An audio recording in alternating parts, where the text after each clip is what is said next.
सारिखे पूर्ण वैराग्य जाचे वशिष्ठा परिज्ञान योगेश्वराचे कवी वाल्मिका सारिखा मान्यसा नमस्कार माझा सद्गुरू रामदासा सह्याद्रीचा भाग दिसे मानणार शृंगावरी नामे सज्जन सोरुटे रसविला श्रीरूपशीचे साकेताधिपती कपी भगवती हे देवजाचे श्री हे जागृत रामदास जो याजना उद्धवली.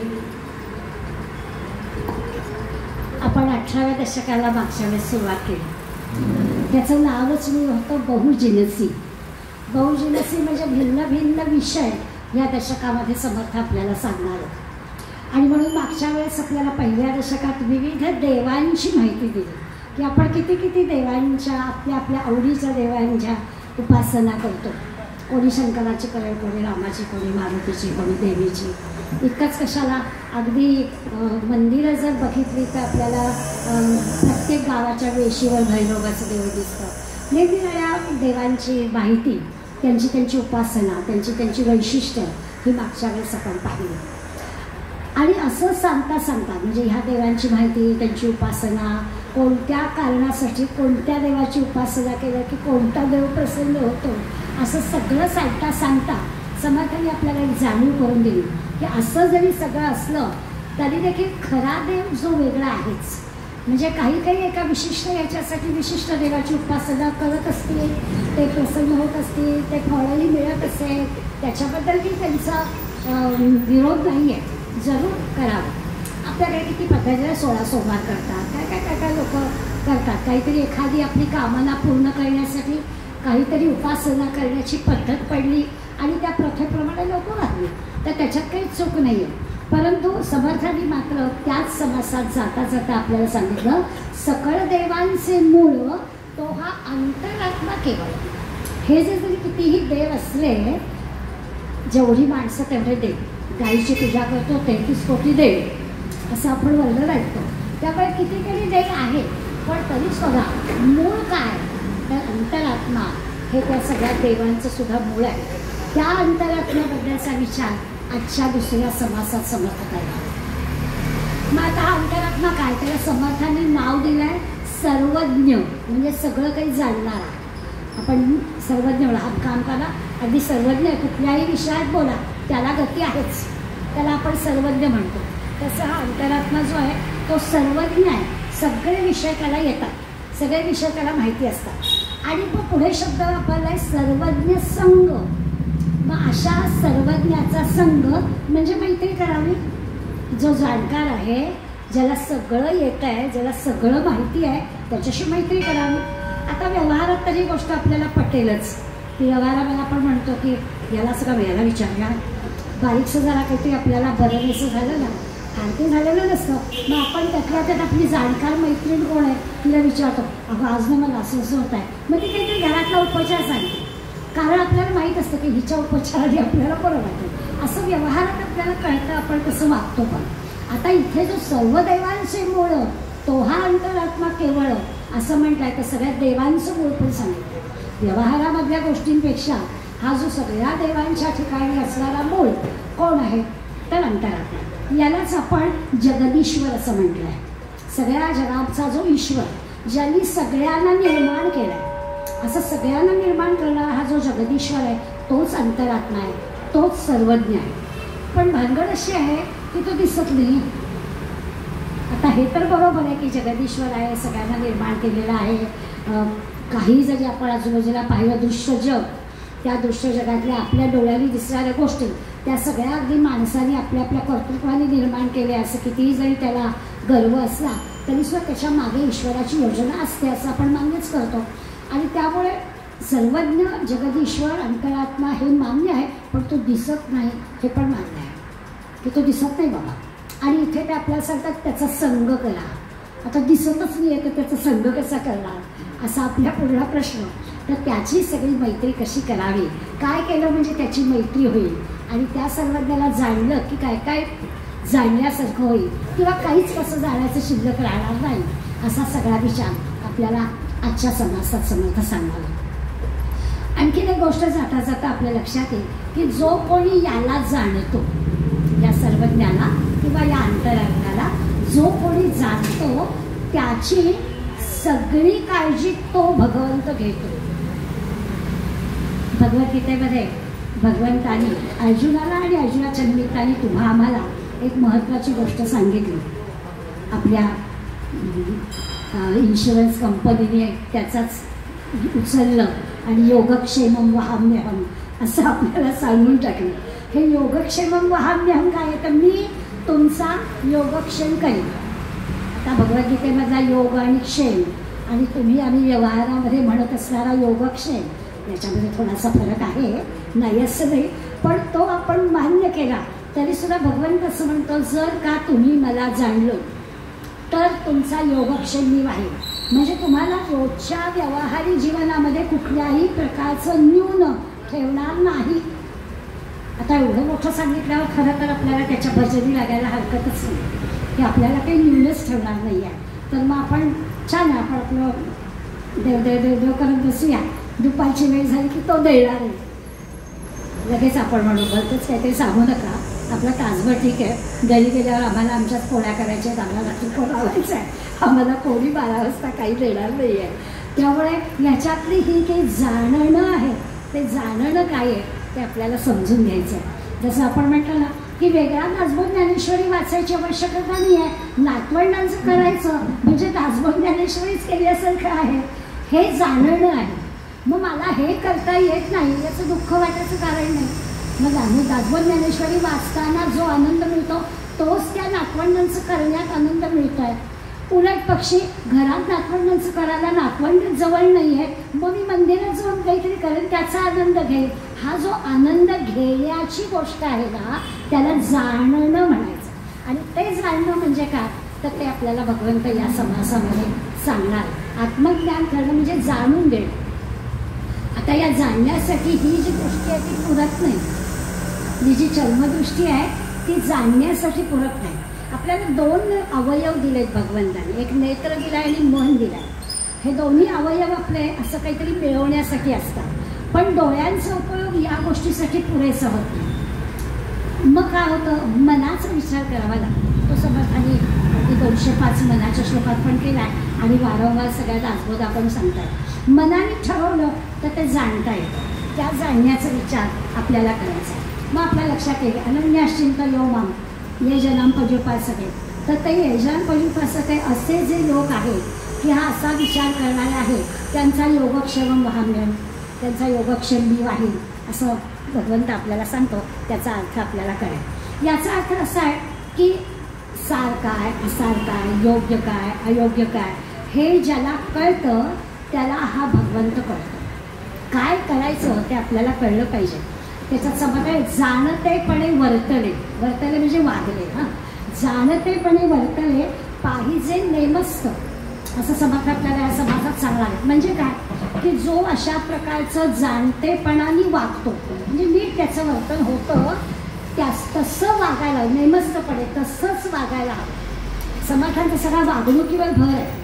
त्यामुळे जो जाणकार आहे ज्याला कळतं आहे त्यांनी त्याच्या जाणण्यासारखंच आचरण ठेवलं पाहिजे. प्रश्न नेमका तिथेच असतो की कळतं पण आचरण होत नाही. आपणही नेहमी असं आपलं मला माहिती होतं गो पण नाही चुकले म्हणजे आपल्या लक्षात येतं की गडबड काय आहे ती अशीच आहे. आणि ती जी गडबड आहे ती गडबड आपल्याला जर का नको असेल व्हायला तर काय करता येईल त्याचा विचार आपल्याला करायचा. म्हणून मग त्यांनी म्हटलं जाणतेपणे वर्तले आणि ते जाणतेपणे जे वागतील त्यांचं काय होतं तर त्यांचं नेमस्तपणे म्हणजे काय होतं तर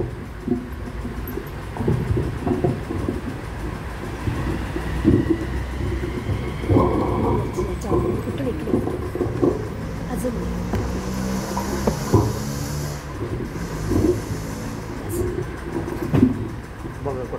ठीक आहे.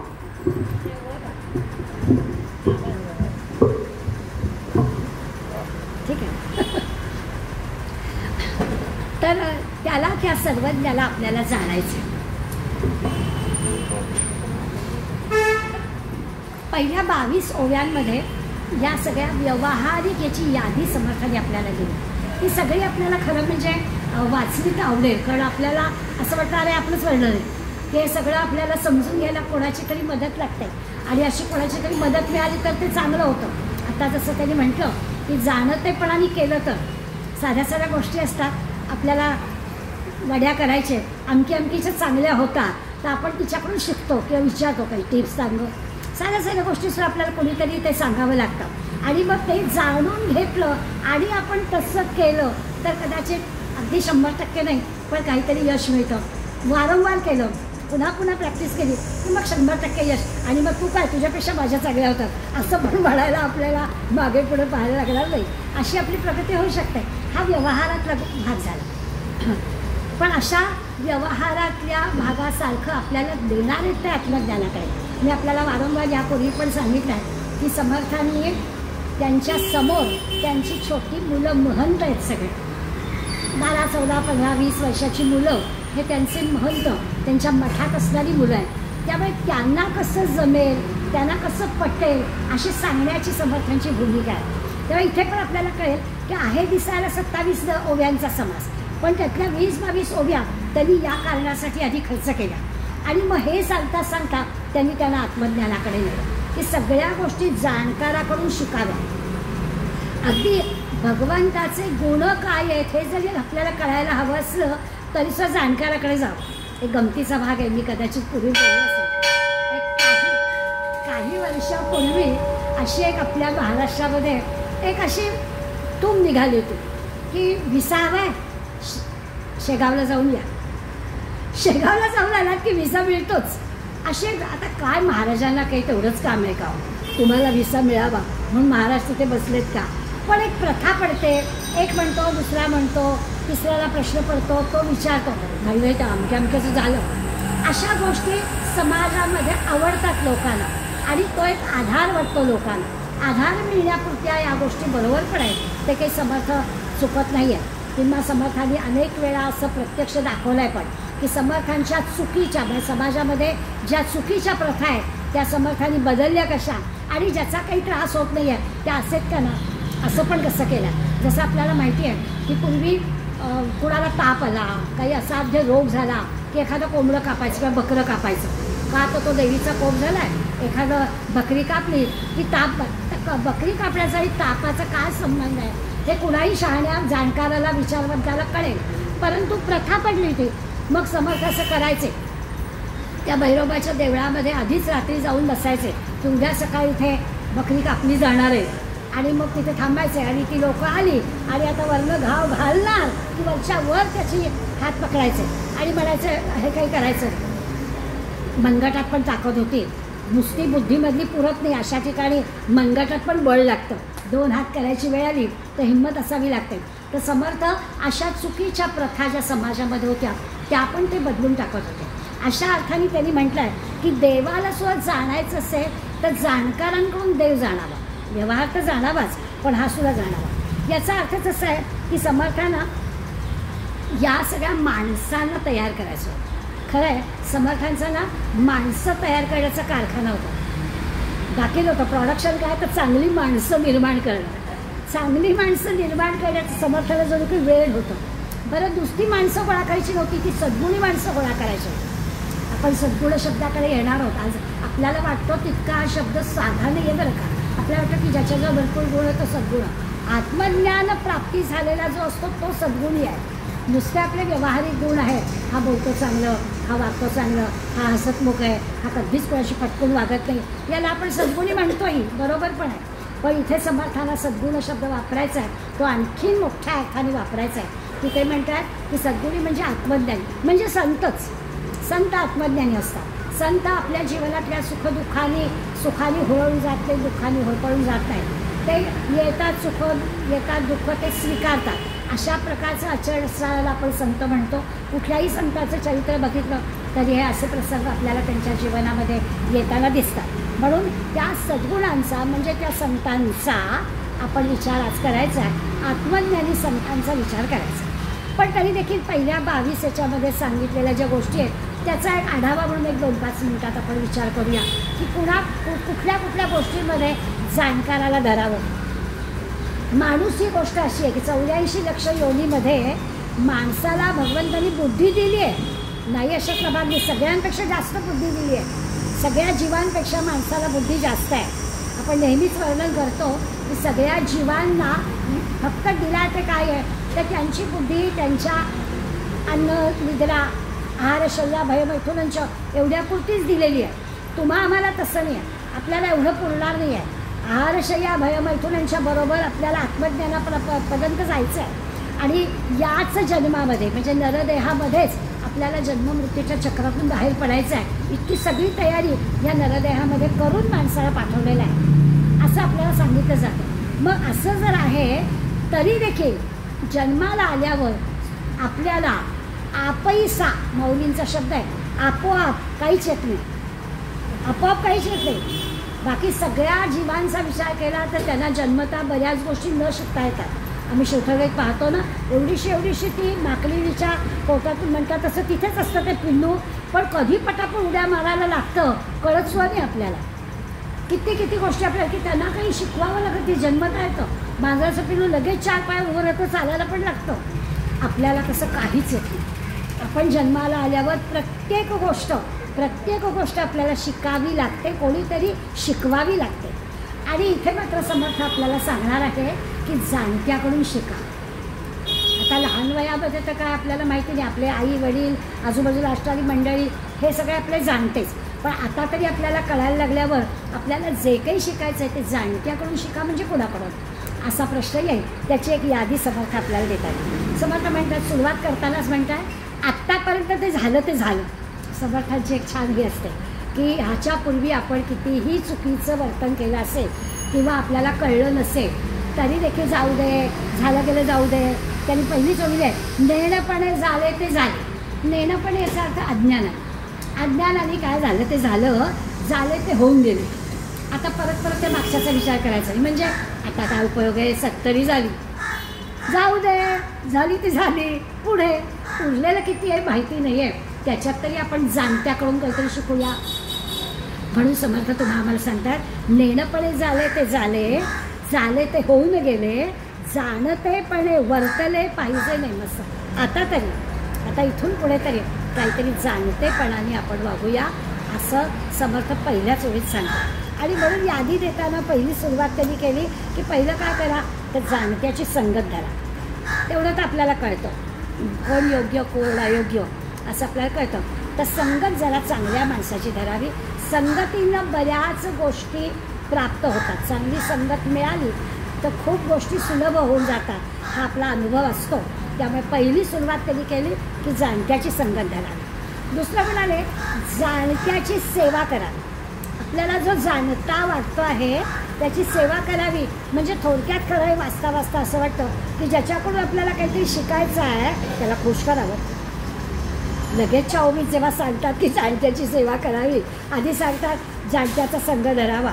बरोबर आहे. आता जाणत्याचा संघ धरायचा, लगेच जाणत्याची सेवा करावी म्हणजे काय तर खरंच आहे, व्यवहारात कोण कुणाचं ऐकणार आहे, कोणी नाही कुणाचं ऐकणार.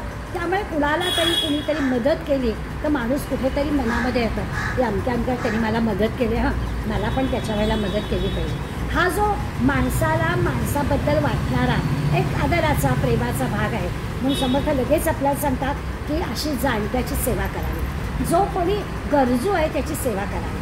असा नाही त्याचा अर्थ की आज आपण सेवा करून ठेवावी म्हणजे कधीतरी आपल्याला याचकडून मिळेल असं नाही, दुसऱ्याकडून मिळेल पण आपलं काम नक्कीच होईल असा विचार समर्थ याच्यामध्ये आपल्याला सांगतात. आणि मग लगेच तिसऱ्या ह्याच्यामध्ये सद्गुणी जाणते सद्गुणी आपलेसे करावे.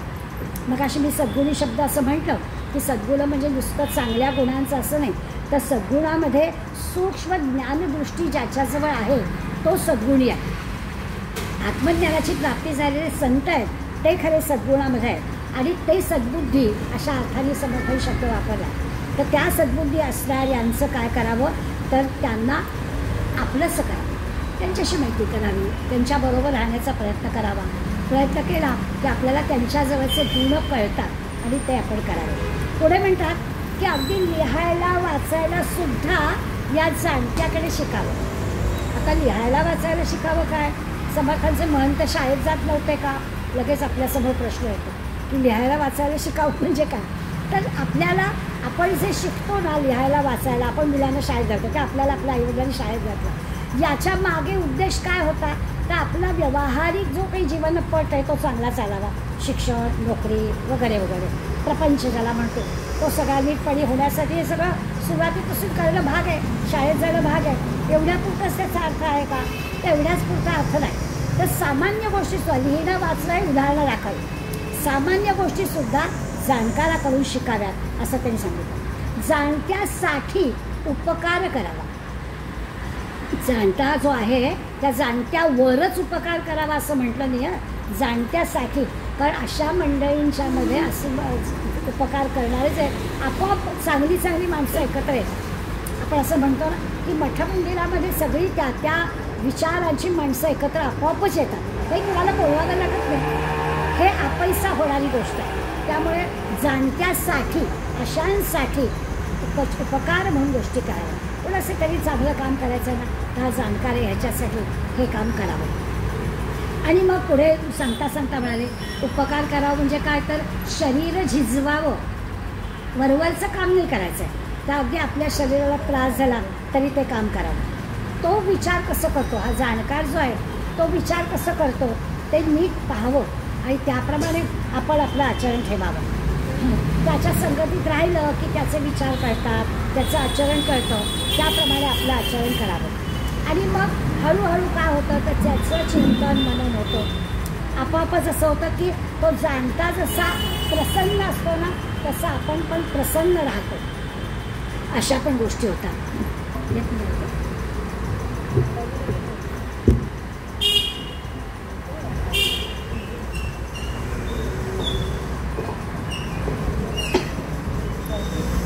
इतकंच कशाला, कलासुद्धा, गाणं असेल, नृत्य असेल, वाद्य असेल, या सगळ्या गोष्टीसुद्धा जाणकाराकडून शिकावं. या बाबतीत तर आपल्याला माहितीच आहे की आपण एखाद्या कलेचा अभ्यास करण्यासाठी एखाद्याकडे गेलो की त्याच्याजवळ जेवढं आहे तेवढं ज्ञान प्राप्त झालं की आणखीन त्याच्या वर्षाकडे, आणखीन त्याच्या वर्षाकडे, असं पण त्या कलेमध्ये गुरु पुढले पुढले मिळत असतात. याचा अर्थ काय आहे? जो जाणकार आहे त्याच्याकडे जायचं. मग याच्याकडे जाऊन आपल्याला त्याला जेवढं कळतं आहे तेवढं घेतलं. आता याच्या पूर्ण मला हवं आहे, मग याच्यापेक्षा कोणतेही जाणकार शोधावं लागतं. तर तसं सुद्धा जाणकाराकडे जावं असं समज सांगतात. थोडक्यात काय तर जाणत्याचा आधार आपल्याला घेता आला पाहिजे. जाणकाराकडनं औषध घ्यावं.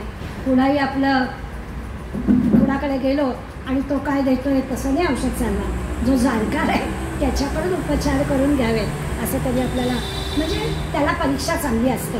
त्यामुळे आपलं कुणीतरी नाव सांगितलं आणि गेलो असं नाही चालत. आपण विचारतो अनुभव आहे का काही, अमक्यानी डोळ्याचं कुणाकडे केलं तो, लगेच आपण विचारतो डोळ्याचं छान झालं डोळं कुणाकडे केलं. कारण काय असतं त्याच्या मागचा हेतू तोच असतो की तुझं चांगलं झालं आहे, त्याच्यात त्याला परीक्षा आहे, मग मी पण त्याच्याकडे जाईल. असं जाणकार आपल्याला सगळ्या गोष्टीत लागतोच लागतो. अगदी साध्या साध्या गोष्टी असतात, पोहायला शिकायचं आहे, जाणकाराकडे जावं लागतं. जो स्वतःच बुडतोय तो काय आम्हाला शिकवणार. त्यामुळे आपण विचार करतो. आमच्या लहानपणी ठीक होतं, विहिरीमध्ये आम्हा सगळ्या आईतल्या लोकांना बोलवायचं आणि भराभरा ढकलून द्यायचं. कोणीतरी मागलं उडी टाकायचं नाही असं नाही, पण विश्वास होता की आपण बुडणार नाही, कारण त्याचं जाणकार.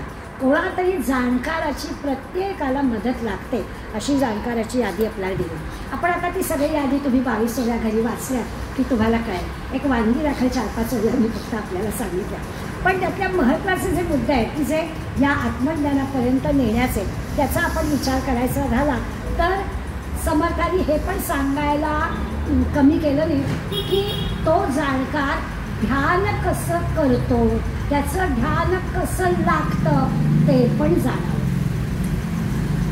आध्यात्मिक ह्याच्यामध्ये जर प्रगती व्हायला हवी शेखर, आता आपण त्या मुद्द्याकडे येणार आहोत. तो जो सर्वज्ञ आहे, जो जगदीश्वर आहे, जो दिसत नाही आहे, त्याला आपल्याला जाणायचं आहे. त्याला आत्मा म्हणतात, त्याला ब्रह्म म्हणतात. आणि याला जाणण्यासाठी जी आपली तयारी करून घ्यायची आहे, त्याच्या तयारीसाठी विवेक आणि ध्यान या 2 गोष्टी लागणार आहेत. म्हणून त्यांनी या यादीमध्ये सांगताना आपल्याला सांगून टाकलं की तो जो जाणता आहे तो त्याचं ध्यान कसं लागतं ते पण नीट जाणावं, ते पण बारकाईनं बघावं. आणि त्याची बैठक कशी आहे, तो किती तास ध्यान करतोय, किती तास जप करतोय, त्याच्यामध्ये त्याचं आचरण कसं असतं, असा सगळा विचार जरूर करावा असं ते सांगितलं. आणखीन एक गोष्ट सांगितलं की जाणता जो आहे तो पेच घालतो कसं आणि पेचातून सुटतो कसं ते पण बघावं. काही वेळा असं होतं ना, मोठा पेच म्हणजे काहीतरी मोठा असा प्रश्न येतो की या प्रश्नातून आता मी बाहेर कसं पडायचं, तर त्यावेळेला तो जाणकार कसा काय निर्णय घेतो तो निर्णय आपण ऐकावा, समजून घ्यावा आणि असं पेचातून आपल्याला आलेल्या समोरच्या प्रश्नातून आपण कसं सुटायचं ते त्या जाणकाराकडे पाहून शिकावं. प्रत्येकाचे पेच प्रसंग असतील ते वेगवेगळे असतील, पण जाणकार त्या पेच प्रसंगातून कसा मार्ग काढतो ते जर आपण पाहिलं तर आपल्याला पण तसं करता येऊ शकतं. आणखीन एक सांगितलं की प्रसंगामध्ये जाणता कसं वागतो. आपल्याला असं वाटतं की जसं आपण म्हणतो की तुकाराम महाराज झाले, नाथ झाले, नामदेव झाले, समर्थ झाले, कुठल्याही संतांचं चरित्र बघितलं की त्यांच्यासमोर सुद्धा आपल्यासारखे प्रापंचिक प्रश्न काही कमी नव्हते हो. मग अशा सगळ्या प्रश्नातून ते कसे सुटले. म्हणजे मला नेहमी प्रश्न पडतो की आपण शांती ब्रह्म असं एका नाथांना म्हणतो की नाथ म्हणजे शांती. कधीच त्यांना राग नावाची गोष्टच येत नाही. त्यांच्याबद्दल प्रसिद्ध होतं की राग आणूनच दाखवा, इतकी त्यांची शांत प्रवृत्ती होती. आणि असं असलं तरी प्रपंचाचा विचार केला तर ते सुखी होते का हो, तर खरोखरच नव्हते. मुलाचं पटवून देता आलं नाही मुलाला, तो नाथांच्या कुठल्या गोष्टी त्याला मान्य नव्हत्या. आजच्या काळात जसं दिसतं तसं नाथ कुणालाही त्यांच्याकडे यायचे. नाथांच्याकडे अगदी काय देवादिकाचं काही असू दे, नाही तर श्राद्ध पक्ष असू दे, त्यांना कोणत्याही जाती धर्मातले लोक चालायचे, मुलाला चालायचं नाही. मुलगा हरिपंडित, त्यामुळे नाथ मराठीत सगळं बोलायचे, त्याला संस्कृतच लागायचं. त्यामुळे नाथांची कुठली गोष्ट मुलाला पटत कुठे होती, पण नाथ शांत होते. म्हणजे या अशा पेच प्रसंगातून कसा त्यांनी मार्ग काढला. इतकं कशाला, जावई बाहेर खाली निघाला, ते किती दुःख होतं नाथांना, पण तरी देखील नाथ शांत होते. हे जाणतेपणाने समजून घ्यावं की ही जाणती मंडळी म्हणजे आत्मज्ञानी मंडळी, म्हणजे ब्रह्मज्ञानी मंडळी, संत मंडळी कशा पद्धतीनं त्या वेळेला आचरण करत होते ते पाहिलं की आपल्याला आपल्या प्रसंगातून पण सुटका करून घेता येते असं समर्थ आपल्याला सांगतात. बाह्य आचरणापेक्षा त्या जाणकारांच्या अंतरंगाचा अभ्यास करावा. जाणता प्रत्येक वेळेला कसा विचार करतोय त्याचा अभ्यास करावा, अंतरंग समजून घ्यावा. अंतरंग समजणं ही गोष्ट वाटते तशी अवघड नाही, अवघड आहे, पण दुसऱ्याच्या मनात काय आहे आपल्याला कळतं. आपण आपल्या शब्दावर हल्ली बॉडी लँग्वेज असं म्हणतो की आपल्याला कळतं दुसऱ्याच्या मनात काय चालतं. नुसत्या हसण्यावरून, नुसत्या बघण्यावरून, नुसत्या अस्तित्वावरून, नुसत्या त्या चेहऱ्याकडे बघितलं की कळतं याच्या आतमध्ये काय चाललं. घडत असणाऱ्या गोष्टींचा परिणाम याच्या अंतरंगामध्ये कोणत्या प्रकारचा होतोय हे आपल्याला बरोबर कळतं असं आपण अनुभवाने सांगतो. समर्थ आपल्याला ह्याच्यात सांगतात की त्या जाणकार जो आहे तो त्याचा अंतरंग कसं आहे ते ओळखावं. एखादी गोष्ट आपल्याला आवडली नाही तरी देखील ही जी मंडळी असतात जाणती, अंतर्ज्ञानी, ही शांत कशी राहू शकतात, रिॲक्ट कशी होत नाही. आपण नेहमी म्हणतो ना रिॲक्ट आफ्टर 24 hours. आपल्याला घाई असते, काही घडलं की लगेच आपलं मत सांगायची, पण ते असे शांत असतात, इमिजिएट काही रिॲक्शन द्यायची नाही. अशा पद्धतीचं आचरण कसं करावं ते पण समर्थ आपल्याला सांगतात. आणखीन ते सांगतात की आपला एक क्षणसुद्धा हा जो जाणता आहे ना, हा जाणता एक क्षणसुद्धा वाया घालवत नाही हे निरीक्षणाने समजून जावं. त्याला मिळणारा प्रत्येक वेळ, कधी कधी आपल्याला पण असं वाटतं ना की आपल्यासारखे 24 तास तुकारामांना होते हो, आणि मग तुकारामांना एवढंच 50 वर्षाचं आयुष्य लाभलं, 5000 अभंग लिहिले, आम्हाला 5 ओळी लिहायच्या झाल्या तरी केवढा प्रश्न पडतो. मग दिवस एवढेच, वेळ एवढाच, 24 तासाचाच दिवस, मग असं कसं काय जमू शकलं. याचं कारण तेच आहे की एकही क्षण वाया घालवायचा नाही. जो जाणता आहे त्याचा क्षण उपयोगाला येतो. टाईम मॅनेजमेंट ज्याला म्हणतो ती त्याची पक्की असते. त्याचा प्रत्येक क्षण सार्थकी लागतो. आणि आपण जरा काहीला टाईमपास एक चक्कर मारून आलो, त्यांना नाही असं टाईमपास वगैरे करायला वेळ. ते जाणून घ्यावं असं समर्थ आपल्याला सांगतात. जाणकाराचा भक्ती मार्ग कसा आहे, योग मार्ग कसा आहे, ज्ञानमार्ग कसा आहे, ही प्रत्येक गोष्ट बारकाईनं बघावी असं समर्थ आपल्याला सांगतात. प्रत्येक प्रसंगी याचं आचरण कसं आहे ते लक्षात घ्यावं. जाणत्याच्या काही सूक्ष्म खुणा असतात त्या समजून घ्याव्या असं ते आपल्याला सांगतात. किती वेळा आपल्याला असं दिसतं की काही वेळा अलिप्तपणाने आपल्याला काही गोष्टी त्याच्यात न पडणं. म्हणजे मी गमतीला असं म्हणते की घरामधले म्हातारे सासरे असतील तर त्यांनी ना आपल्याला ऐकू येत नाही आहे असं नाटकच करावं. म्हणजे खूप गोष्टी सुरळीत चालतात. प्रत्येकच गोष्ट आपल्याला ऐकायला येते तर घरातल्यांचा जरा प्रश्न यायला तर समजून टाकावं. म्हणजे आता तुमच्या आमच्यासाठी ही गोष्ट आहे की आपल्याला ऐकायलाच येत नाही असं समजूनच वागावं. म्हणजे मग काय कोण काही त्रासच नाही आपल्याला असं नाटक करायला हरकत नाही. त्यांनी इथे आपल्याला सांगितलं की जाणकार अलिप्तपणा कसा घेतो, तो अलिप्तपणा घेण्याची जी युक्ती आहे ती आपण हे करावी. सगळंच आपल्याला ऐकायला येतं ना, मग आपण तसं रिॲक्शन देतो. ऐकायलाच येत नाही म्हटलं आपणच कबूल करू, अगं मला काही कळलंच नाही, मला ऐकूच नाही, विषय संपतो लगेच असा. ही जी काही एक जाणतेपण आहे ते जाणतेपण आपल्याला त्यांनी सांगितलं आहे. अशा पद्धतीनं हे ब्रह्मविवरण आपल्याला समजून घ्यायचं. पहिल्या 22 ओव्यांमध्ये ही सगळी यादी आहे, खूप मोठी आहे. काहीच आपण आत्ता पाहिलेली आहे. उरलेल्या ज्या 7 ओव्या आहेत त्याच्यामध्ये आपल्याला पुन्हा त्यांनी जाणकारांचा विषय सांगितला. त्याच्यात असं म्हणतं आजही आपण पाहतो कितीही डिग्र्या घेतल्या, अगदी नवीन डॉक्टर, चार्टर्ड अकाउंटंट, वकील अशी जरी मंडळी झाली तरी त्यांना कोणत्या तरी जाणकाराकडे काही दिवस प्रॅक्टिस करावी लागते. एकदम ते स्वतःची प्रॅक्टिस सुरू नाही करत. कोणा जाणकाराकडे 2-3 वर्ष काम करतात, अनुभव घेतात आणि मग जातात. तसंच इथे पण आहे. ही सगळी यादी सांगण्यामागचा उद्देश तोच आहे की या सगळ्या गोष्टी काय एका ठिकाणी मिळणार नाही आहेत. एकच माणूस की सर्वज्ञ नाही आहे की आपण एका ठिकाणी गेलो की चला आपल्याला सगळं कळलं. जिथेही जे चांगलं तिथे आपल्याला ते शिकायला जावं लागतं, आत्मसात करून घ्यावं लागतं, ते करायचं. आणि अगदी ते करताना आपल्या लक्षात येतं जसं असतं की दत्तानी सुद्धा 24 गुरु केले. ज्याच्याकडे जो गुण तो दत्तानी आत्मसात केला. तसं घ्यावं की जे आपल्याला हवं आहे ते त्या जाणकाराकडे जाऊन शिकावं असं सांगितलं आहे. त्याच्या सहवासात राहिलं की आपल्याला तो गुण आत्मसात करता येईल. बरोबर. आता असं जर आहे आणि सगळे गुण एका ठाई मिळणार नाही आहेत, पण आपल्याला सगळ्याला एकाच ठाई सगळे गुण हवे असतील तर आपल्याला असं 10 ठिकाणी नाही बाबा हिंडायचं, एकाच ठिकाणी जायचं. तर तो जो कोणी येतो ना सर्वज्ञ, सगळं जाणणार, कोण आहे हा सर्वज्ञ? तो जगदीश्वर. बाकी कुठेच जायला नको. काही वेळा आपल्याला असं दिसतं बघा, हल्ली तर काय व्हॉट्सॲपच्यामुळे आपल्याला घर बसल्या बऱ्याच गोष्टी कळतात की इतक्या लहान वयामध्ये एखाद्या मुलाला एखाद्या गोष्टींमधलं ज्ञान इतकं पटकन आत्मसात करता येतं. मग आपण म्हणतो कसं काय याला जमलं असेल? मग त्याची कारणं आपण घेतो की तो आधीच्या जन्मामध्ये शिकलेला आहे, आत्ता नुसतं थोडं शिकल्यावर त्याला पुरलं. अशा गोष्टी आपण त्याचं नातं लावतो, त्याचे अर्थ लावतो. काही वेळा ते बरोबरही असतं. आपल्याला जो सर्वज्ञ जगदीश्वर हा जो काही बघायचा आहे त्याचं कारण असं आहे की त्या जगदीश्वरानेच हे सगळं निर्माण केलं आहे ना, आणि या सगळ्यामध्ये जे आहे तेच मला शिकायचं आहे ना. त्यांनीच जर हे निर्माण केलं आहे तर त्याला हे सगळं येत आहे.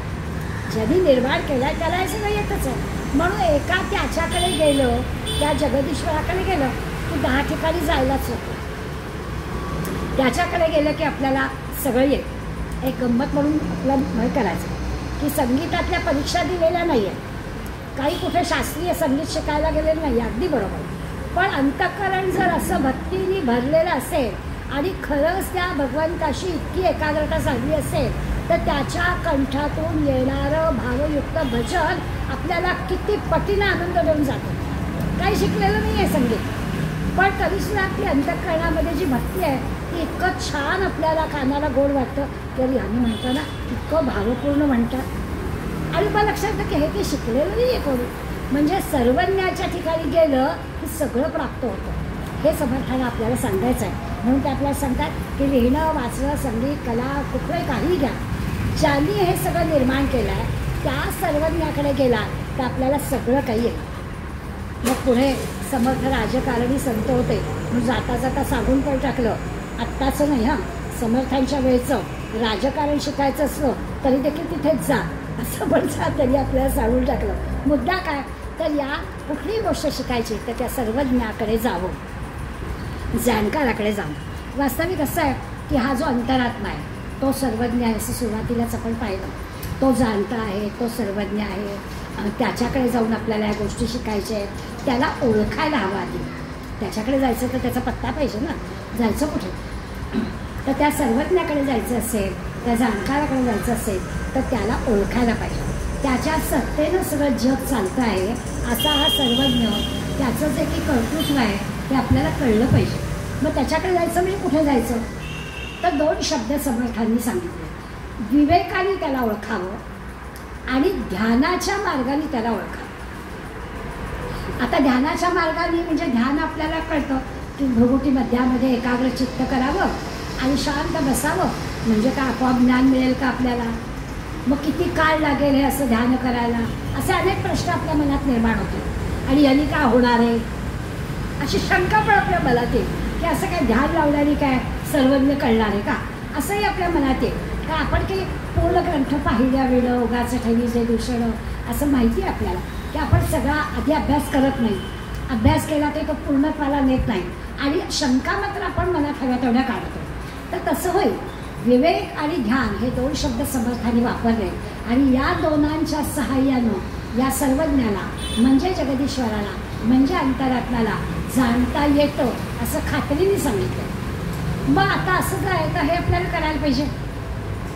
विवेक तर ठीक आहे, विवेकाने आपण करू, विवेक शब्द आपल्याला माहिती आहे, पण ध्यानाच्या साह्याने पण हे येईल असं पण म्हटलंय आणि तो दिसत नाही असं पण म्हटलंय.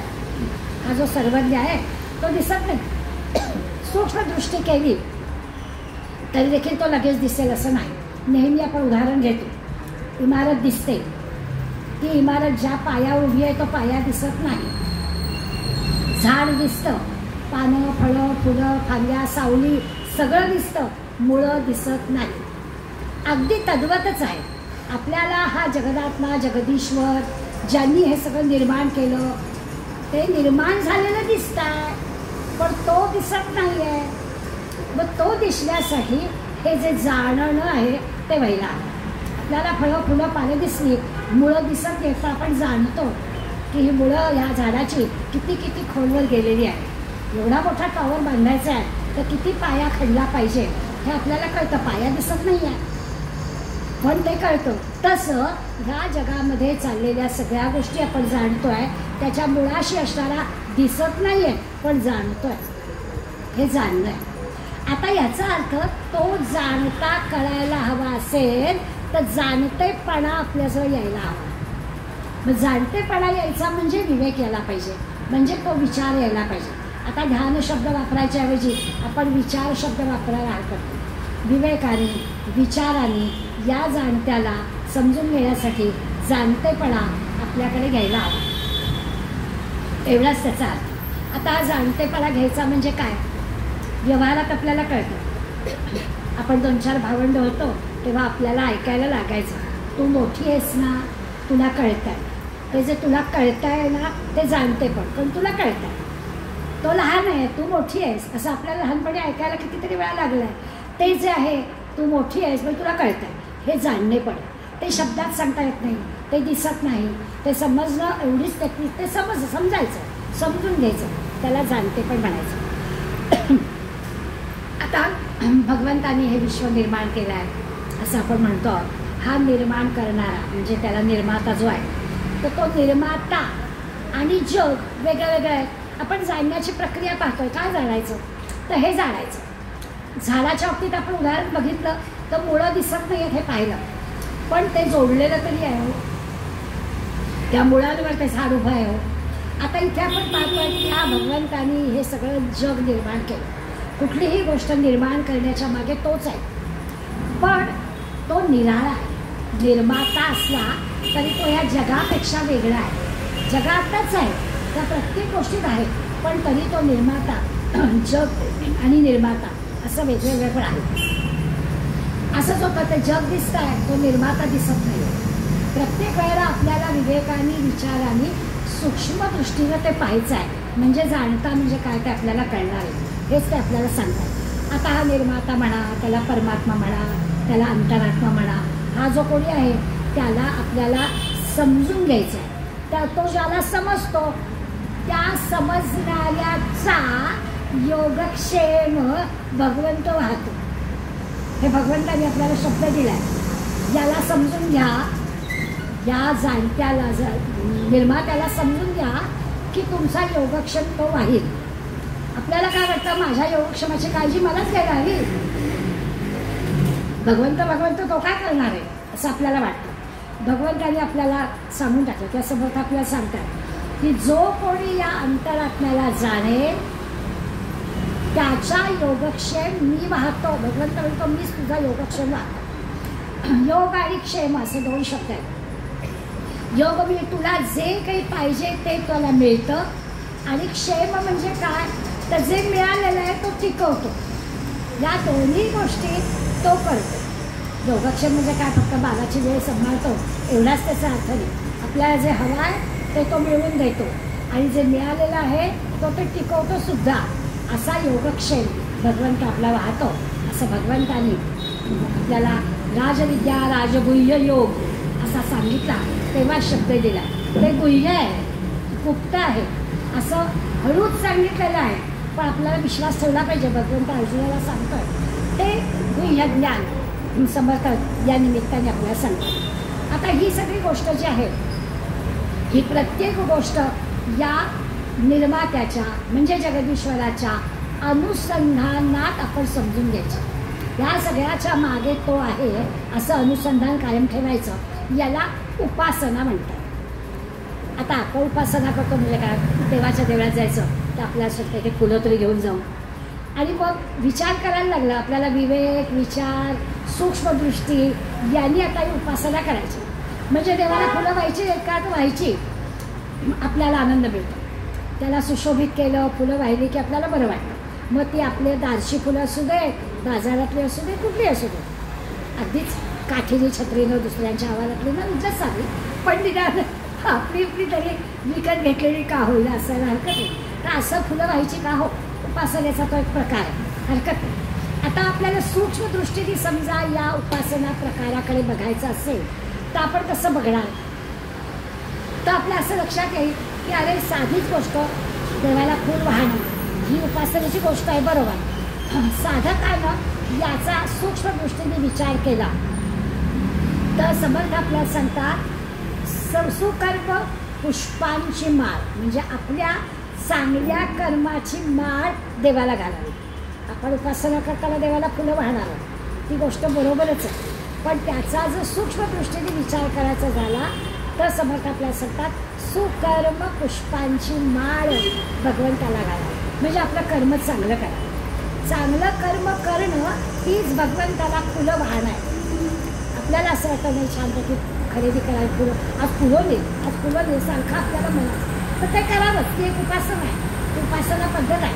पण त्याच्या मागे जर सूक्ष्मदृष्टीने विचार केला तर काय काय असू शकतो याचा ते आपल्याला अर्थ सांगणार आहे. ही अशी साधकाने प्रत्येक गोष्ट अंतर्मुख होऊन विचार करावी आणि तशी तशी उपासना भगवंताची करावी. अशी उपासना करणारा जो भक्त आहे त्या भक्ताला आपोआपच भगवंत म्हणतो त्याचा योगक्षेम, त्याच्या संसारातल्या सगळ्या गोष्टी आहेत त्या मी पूर्ण करतो. आता एवढं विश्वासाने की आपण करणार नाही हो, त्यामुळे आपल्याला दोन्ही करावं लागतं हो. आपल्याला तो आहे हे मान्य असल्यामुळे ती पण उपासना करायची, आणि तो कुठला 12 वाजता तयार होणारे येऊन आपल्याला खायला घालायला मग हे पण आपण करायचं. अशी आपली दोन्हीकडे जरा धावपळ होते. पण समर्थ आपल्याला किंवा सगळे संत आपल्याला सांगतात की योगक्षेम मी तुमचा पाहिल, म्हणजे काय, टाका भरवसा माझ्यावर, आपलं काम नक्कीच होणार आहे अशी खात्री ते देतात. उपासना पूर्ण झाली म्हणजे काय घडतं, अशी भगवंताला हवी अशा उपासना जर आपण केली तर उपास्य आणि उपासक म्हणजे उपासना करणारा भक्त आणि ज्याची उपासना करतो तो भगवंत हे एक होऊन जातात. देव पाहाया गेलो आणि देवची होऊन ठेवली, वेगळेपणा नाहीच. असं जेव्हा अद्वैत घडतं त्या अद्वैतासाठी या जाणत्याचा विचार आपल्याला करायला समर्थ सांगतात. मनाच्या श्लोकामध्ये जगी धन्य तो दास सर्वोत्तमाचा असं पालुपद असणारे काही श्लोक आहेत. तो सर्वोत्तमाचा दास म्हणजे काय, तर सर्वोत्तम म्हणजे भगवंत. या सर्वोत्तमाचा दास आधी भगवंत तोही सर्वोत्तम आणि तो जो दास होतो त्या सर्वोत्तमाचा दास होणारा तोही धन्य, असं पण खात्रीपूर्वक सांगितलं. तो जगी धन्य होणारा सर्वोत्तमाचा दास कसा असतो ते पालुपद असणाऱ्या सगळ्या श्लोकातून समर्थाने सांगितलं. जणू काही या सर्वज्ञ सन्म निरूपणामध्ये जे जे मुद्दे आले ते सगळे या 7 श्लोकांमध्ये पण आलेले आपल्याला दिसतात. ते आपल्याला सविस्तरपणाने सांगतात की व्यवहारात काय किंवा परमार्थात काय, दोन्हीकडे आपण पाहिलं तर श्रेष्ठ पुरुष कसा वागतो त्याचं निरीक्षण करावं, त्याचा आदर्श आपल्यासमोर ठेवावा, आपोआप आपल्याला दोन्हीकडे प्रगती साधेल. जसं आपण मगाशी पहिल्या 22 ओव्यांमध्ये पाहिलं की व्यावहारिक जाणत्या गोष्टी जाणकाराकडून कशा शिकाव्यात, तीच गोष्ट या मनाच्या श्लोकात पण समर्थ आपल्याला सांगतात. सगळ्या बाजूनी, सगळ्या दृष्टीने, सगळ्या काळी, सगळ्या विषयात जे जे उत्तम आहे, जे जे सर्वोत्तम आहे ते सर्वोत्तम त्या जाणत्याकडून आपण समजून घ्यावं. असं आपल्याला जमलं तर दृश्यामधला तर भगवंत दिसेलच, पण जो दिसत नाही आहे तोही भगवंत आपल्याला कळेल. शेवटी जाणणं महत्त्वाचं आहे ना, समजून घेणं महत्त्वाचं आहे. तर तो भगवंत कळण्यासाठी खरं म्हणजे इतकं होतं, इतकी सोपी गोष्ट आहे की ही जर एखाद्या जाणकाराला की आपण संतांना म्हणूया, संतांना जर देवाची एवढी ओळख कळली होती तर त्या संतांनी आपल्याला सगळ्याला अशी ओळख करून द्यायला काही हरकत नव्हती. परंतु ते शब्दात सांगायची गोष्ट नसल्यामुळे त्यांनी आपल्याला भारंभार ग्रंथ लिहून आपल्यासमोर मांडले की हे वाचा, याच्यातून तुम्हाला कळेल, याच्यातून तुम्हाला कळेल. कारण ही कळण्याची गोष्ट आहे, ही दाखवण्याची गोष्ट नाही, ही डोळ्यांनी दिसण्याची गोष्ट नाही. म्हणून आपल्याला या सगळ्यांनी ज्या गोष्टी आपल्याला शब्दबद्धात समजून घेण्यासाठी शब्दबद्ध केले त्याचं सहाय्य आपल्याला घ्यावं लागतं. मी मगाशी जसं म्हणतो की मन आणि डोळे या दोघांच्या सहाय्यानं आपल्याला हे समजायला मदत होते. आपला विश्वास आपल्या डोळ्यांवर जास्त असतो. मी डोळ्यांनी बघितलं आहे असं आपण किमतीनं सांगतो आणि मी डोळ्यांनी बघितलं म्हणजे ते खरंच आहे असं पण त्याचा अर्थ असतो. तर डोळ्यांनी बघितलं आहे पण हा भगवंत डोळ्याला दिसत नाही, या चर्मचक्षुला दिसत नाही. तुमचं आमचं राहू दे हो, अर्जुनाला सुद्धा चर्मचक्षुने तो दिसला नाही. भगवंतानी दिव्य दृष्टी त्याला दिली, मग तो भगवंत त्याला दिसला. ही त्याची अवस्था आहे. तर आपलं काय? त्यामुळे चर्मचक्षुचं काम तर होणारच नाही. राहता राहिलं मन, तर त्या मनाला सुद्धा सगळ्यांनी असं बांधून ठेवलं तर कदाचित तेवढ्यापुरतं त्या मनाला देव म्हणजे काय हे समजेल. पण त्या सर्वोत्तमाचं दर्शन आपल्याला व्हायला हवं असेल तर या मनाला चांगलंच बांधून ठेवावं लागेल. म्हणून ते आपल्याला सांगतात की आपण काय करायचं, ते जाणता भक्त व्हायचं. आता मगाशी म्हणलं की भगवंत आणि भगवंताचं, भक्त आणि भगवंताचं ऐक्य झालं पाहिजे. उपासक आणि उपास्य यांचं ऐक्य झालं पाहिजे, अद्वैत घडलं पाहिजे. तसं आहे की एकदा हे जमलं तर मात्र त्याच्यासाठी आपल्याला जाणता भक्त व्हायला पाहिजे. जाणता भक्त आपण झालो तर मग आपल्याला कळेल. आणि मग फुलं वाहणं एवढीच उपासना नाही आहे, तर आपल्याला चांगली कर्म करण्याची उपासना केली पाहिजे. गैर आपलं वर्तन होता कामा नये याच्याकडे आपलं लक्ष राहील. दुसरं ते सांगतात स्थितप्रज्ञाची लक्षणं भगवंतांनी गीतेत सांगितली. ही सगळी लक्षणं पण या भागामध्ये समर्थ आपल्याला सांगतात की काय करावं, तर तटस्थ कसं राहावं, अलिप्त कसं राहावं, स्थितप्रज्ञ कसं राहावं, शांतपणानं येणाऱ्या गोष्टींचा विचार कसा करावा, याच्यासाठी पण तो विवेक, विचार, सूक्ष्मदृष्टी हे सगळं लागणार आहे. आणि जाणकार कसं करतो ते आपण जाणत्याकडे बघून समजून घ्यावं की आपल्याला पण ते कळेल. याच्यासाठी त्यांनी आपल्याला सांगितलं एकदा हे जाणलं की परस्पर विरुद्ध गोष्टीसुद्धा त्या विरुद्ध राहत नाही. अगदी सुख दुःख एक होऊन जातं. चांगलं वाईट आपल्याला कळतं आणि वाईट बाजूला करायचं, वाईटात पण चांगलं शोधायचं हे पण त्या जाणत्या भक्ताला कळतं. म्हणून शेवटच्या 6 ओव्या आहेत, पण 6 ओव्यांमध्ये समर्थांनी आपल्याला हे सगळं सांगितलं की विरुद्ध जरी अवस्था असल्या तरी विरुद्ध अवस्थांमधला सुद्धा जे पक्क आहे, जे चांगलं आहे, जे स्थायी आहे ते आपण धरून ठेवतो जो जाणकार भक्त आहे तो, याच्याबद्दल सांगितलं. म्हणून मग परमार्थामध्ये कसं असावं, तर परमार्थामध्ये माणसाने अगदी साधं सरळ असावं. समर्थ आहेत ते, समर्थ उत्तम शिक्षक होते, त्यामुळे ते जेव्हा एखादी गोष्ट अशी सांगतात ना, तेव्हा लगेच दुसरी बाजू पण सांगतात की हो, सगळ्या मंडळींनी अगदी साधं सरळ असावं. व्यवहारात परमार्थात साध्या सरळ माणसांनीच वागावं, पण लगेच म्हणजे बावळा असू नये. समर्थाला असं बावळे पण मान्य नव्हतं. आपण कुणालाही फसवायचं नाही, पण आपण फसले जाणार नाही इतकं शहाणपण आपलं जो असलं पाहिजे. अशा अर्थाने पण समर्थ साहेब जाणताना कसं असलं पाहिजे, चौफेर आपलं लक्ष पाहिजे. कुठे नेमकं काय घडतं आहे, कुठे चुकीचं होत आहे, ते कसं बदलायचं, या सगळ्याकडे आपल्याला लक्ष असलं पाहिजे. हे कुठे पुस्तकात वाचायला मिळत नाही, हे जाणत्याकडे कुठून कळतं. तो जाणकार कसं वागतोय त्याप्रमाणे करताना समर्थाला असं बावळेपण गबाळेपण अजिबात मान्य नव्हतं. त्यामुळे समर्थ सांगतात की भक्तांनी जाणतं असलं पाहिजे. आणि असं जो असतो ना, तर ईश्वर खरंच कृपाळू आहे. अशा जाणत्या भक्तांवर भगवंत कृपा केल्याखेरीज राहणारच. अत्यंत कृपाळू भगवंत आहे याची खात्री पण ते आपल्याला देतात. असं जमलं तर एक प्रकारची शांतता, आनंद, समाधान आपल्याला प्राप्त होतं. कसं आपण स्वतः प्रसन्न राहायचं आणि भगवंताला प्रसन्न करून घ्यायचं हे जाणत्याला बरोबर कळतं. हळूहळू असं लक्षात येतं की आपल्याला जे आयुष्यात मिळवायचं आहे, आपण सुरुवात केली की नरदेह आपल्याला मिळाला आहे, या नरदेहातच या सगळ्या गोष्टी आपल्याला करता येतात. ते लक्षात आणून दिलं समर्थाने की जाणतेपणे का हवं आहे, तर आपल्याला या नरदेह मिळाल्याचा जो काही विशेष गोष्ट आपल्याला दिली आहे की आता या परत चक्रात सापडण्याची आवश्यकता नाही, ते आपल्याला कळायला हवं म्हणून ते सांगतात.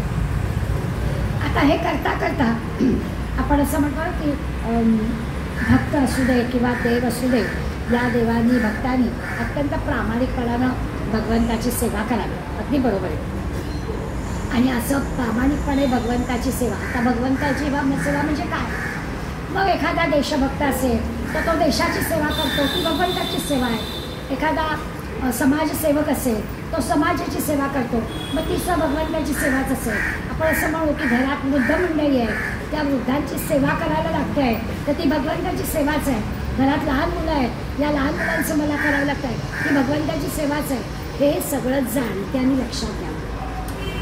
असं जाताचा सांगते की लक्षात असं येईल की सेवा म्हणजे भगवंताची सेवा करायची म्हणजे काय करायचं, तर भगवंताची सेवा म्हणजे 13 माळा उडूनच झाल्या पाहिजे, रोज मंदिरात गेलंच पाहिजे, अशातला काही भाग नाही आहे. तर आपलं हे जे काही काम करतो आहे ते प्रामाणिकपणानं करणं ही भगवंताची सेवाच आहे. आणि मग ही स्वकर्म सुमन आहे. मग समर्थ आपल्याला सांगतात की स्वकर्म सुमन मला आवडतात, भगवंताला ती पहा. मग स्वकर्म सुमनांची माला घालायची म्हणजे ही आपली कर्म आहे, ती चोखपणे प्रामाणिकपणे बजायची. ही खरी देवाची उपासना आहे, देवाची पूजा आहे. आता पुन्हा दैव म्हणजे काय, देवकार्य आपण म्हणतो. देशाचं काम करायचं तर हे रामकार्य आहे, देवकार्य आहे. म्हणजे काय, तर देवकार्याचा अर्थ चांगलं काम. आपण असं म्हणतो देवकार्य करायचं म्हणजे चांगलं काम करायचं. देशासाठी, धर्मासाठी जे काही आपण करतो त्याला देवकार्य म्हणायला हरकत नाही. एवढंच पुरेसं नाही, तर कुठल्याही प्रकारची फळाची अपेक्षा न ठेवता आपण काम करतो त्याला देवकार्य म्हणायचं. चांगलं काम करणं, सत्कार्य करणं म्हणजे नेहमी असं काही जेव्हा आपण ऐकतो ना, तेव्हा लोक आपल्याला फुलभर दुधाच्या गोष्टीची आठवण करून देतात की भले किती राजांनी आज्ञा केली असेल, सगळं तुमच्या घरादारातलं दूध आज शंकराच्या या गाभाऱ्यात आणून होता, आता राजाची आज्ञा पाळायलाच हवी. आणि मग सगळ्यांनी पाळली. पण एक चांगली जाणती म्हातारी होती. त्या जाणत्या म्हातारीने काय केलं, वासराला दूध दिलं, घरातल्या काही मुलांना दिलं, सगळ्यांना तृप्त केलं आणि एवढं खुलवर दूध गाभाऱ्यात टाकलं. गाभारा भरला की हे जे काही आहे हे देवकार्य, हे जाणून करणं याला देवकार्य म्हणायचं, हे जाणतेपण म्हणायचं. आणि असं जाणतेपण आलं त्याच्यासाठी आपल्याला कुठली अपेक्षा ठेवता येणार, मला हे मिळालं पाहिजे याच्यासाठी हे कार्य करायचं नाही आहे. कुठलंही जे चांगलं काम आपण करू ते निरपेक्ष बुद्धीनं आपल्याला समर्थ करायला सांगतात. हे देवकार्य आहे. हे जाणते पण काय तर त्याचा अर्थ असा आहे की रोज आपल्याला सांगतात की गौंडलेकर महाराजांचं सप्तमीला काहीच करू नका, नाम घ्या की बास, आणखीन काही करायची आवश्यकता नाही. आता याचा उपयोग काय? वाणीनं भगवंताचं सातत्यानं नाम घेणं हे आपल्याला फायदेशीर कसं आहे, त्याच्यातून आपल्याला जाणते पण कसं मिळणार आहे, असा जर प्रश्न आपण आपल्या मनाला विचारला तर याचा अर्थ आपल्याला कळेल. ज्याची वाणी अशी रामनामाने पवित्र झालेली आहे तो माणूस गैर बोलणारच नाही, कटू बोलणारच नाही. म्हणजे रस्त्याने आपण जातोय आणि मागणं येणारा गाडीवाल्याने कचकन ब्रेक दाबला आणि एकदम आरडाओरडा केला, काही दिसत नाही का वगैरे वगैरे. आता ओरडण्याचा शब्द पण पटापट आपल्याला आठवत नाही, पण जर 2-4 शब्द वापरले तर ते समजावं की याला नामाची सवय नाही आहे. जो नाम घेणार आहे तर अहो जरा बघून डावीकडे उजवीकडे बघून क्रॉस करावं, रस्ता वाहत आहे आपला, जरा डावीकडे उजवीकडे बघून आजी क्रॉस करा असं म्हणेल. म्हणण्यातला फरक आपल्या लक्षात येईल. जो नाम घेणारी वाणी आहे ती वाणी गैर बोलणार नाही म्हणून नाम घ्यायचं. नाम घेतल्याने काय होणार आहे असा प्रश्न झाला तर त्याचं उत्तर हे आहे की एरवीच्या जीवनात सुद्धा आपलं त्या वाणीला असं गैर शब्द वापरण्याची हिंमत होत नाही, गोडच बोललं जातं असं काय. म्हणून रामनाम घेणं महत्त्वाचं आहे. दुसरं असं असतं की हे जे सत्पुरुष संत मंडळी आहेत ना, यांच्या जीवनामध्ये विकार नसतो म्हणजे काय, त्यांच्या जीवनात काही चुकीच्या गोष्टी होत नाही का. विकार याचं काही संपूर्ण वाईट अशा अर्थाने नाही, तर काही गोष्टी विकार म्हणजे परिवर्तन, बदल. निसर्गात जे परिवर्तन होतच असतं. आपण लहान होतो, तरुण झालो, वृद्ध झालो, हे परिवर्तनच झालं की आपल्यामध्ये हे बदल घडतच असतात. पण चांगलं परिवर्तन आणि वाईट परिवर्तन यातला फरक कळतो. जसा दुधाची साय आहे, साय आपण विजण लावलं, तूप झालं, हे सगळं जे आहे परिवर्तन चांगलं झालं. पण दूध नासलं हे परिवर्तन वाईट झालं. त्यामुळे विकार असतातच, परिवर्तन बदल असतातच, पण हे बदल चांगले कसे होतील. देशकाल प्रसंगानुसार आपल्या अंतःकरणामध्ये विकार येणार नाही, काही प्रसंग आला तरी असा प्रयत्न करणं हा जाणतेपणाचं लक्षण आहे. त्यामुळे दिसायला 27 ओव्यांचाच हा छोटासा समास होता. पहिल्या 22 ओव्यांमध्ये तर यादीच दिली, पण शेवटच्या 5-6 ओव्यांमध्ये समर्थाने जाणतेपण आपल्याकडे घेऊन जाणता कसा ओळखायचा आणि हा जगदीश्वर जो आहे त्या जगदीश्वराला विवेकाच्या विचाराच्या साह्यानं आणि सूक्ष्म दृष्टीनं आपल्याला ओळखता येतं आणि त्याचे परिणाम आपल्याला कसे दिसतात. जसे आत्ता मी तुम्हाला काही उदाहरणं दिली की जो उपासना करणारा आहे, नाम घेणारा आहे, त्याचं वर्तन कसं असतं हे आपल्याला दिसतं. हा जो बदल आहे हा बदल आपल्यामध्ये व्हावा यासाठी समर्थ आपल्याला सर्वज्ञ संग करायला सांगतात की जो हा जाणकार आहे त्याच्याशी संग करा, त्याच्याशी मैत्री करा की चांगलं परिवर्तन आपल्यामध्ये होईल याची खात्री ते आपल्याला देतात. आता चांगलं परिवर्तन होईल म्हटल्याबरोबर पण असं आहे ना की आपल्या भोवतालच्या जगामध्ये जर आपण विचार केला तर आपल्याला असं निराशा येते की काही चांगलं घडतं आहे का असं वाटत राहतं. तर त्याच्यासाठी आपण नेहमी प्रयत्न असा करायचा की हे जाणते की खूप होतं असं नाही की, त्यामुळे ते थोडे असले तरी त्याचा परिणाम होतो असं काही नाही आहे. सगळ्या त्या आकाशाला गवसणी घालायचं की आपल्याला कारण नाही. आपल्या जाणतेपणामुळे आपल्या भोवतालचं वातावरण बदली होतं याची खात्री समर्थ देतात. आणि म्हणून समर्थांनी एवढ्या भारतभर 1200-1400 मठांच्या साहाय्यानं आणि अशा तरुण मुलांच्या साहाय्यानं आपलं हिंदवी स्वराज्य परत मिळवून दिलं. हे जे मोठं काम केलं ते जाणतेपणाचं लक्षण होतं असं आपल्याला. असा हा सर्वज्ञ संग निरूपणाचा समास आहे. सर्वज्ञ याचा अर्थ आपल्याला कळला की सर्व जाणणारा, पण सर्व म्हणजे काय तर हे भगवंताचं जे जाणतेपण आहे ते कळणारा. त्याला आपण जर ओळखलं म्हणजे भगवंताला ओळखलं तर आपण जाणतेपण आपल्याजवळ असं म्हणायला हरकत. तर जाणतेपणाने जाणत्याला जाणूया हा या समासाचा खरा भावार्थ आहे. आज आपण इथेच थांबू. शुक्रवारचा वर्ग आपण आपल्या घरी घेऊ नेहमीच्या पद्धतीने.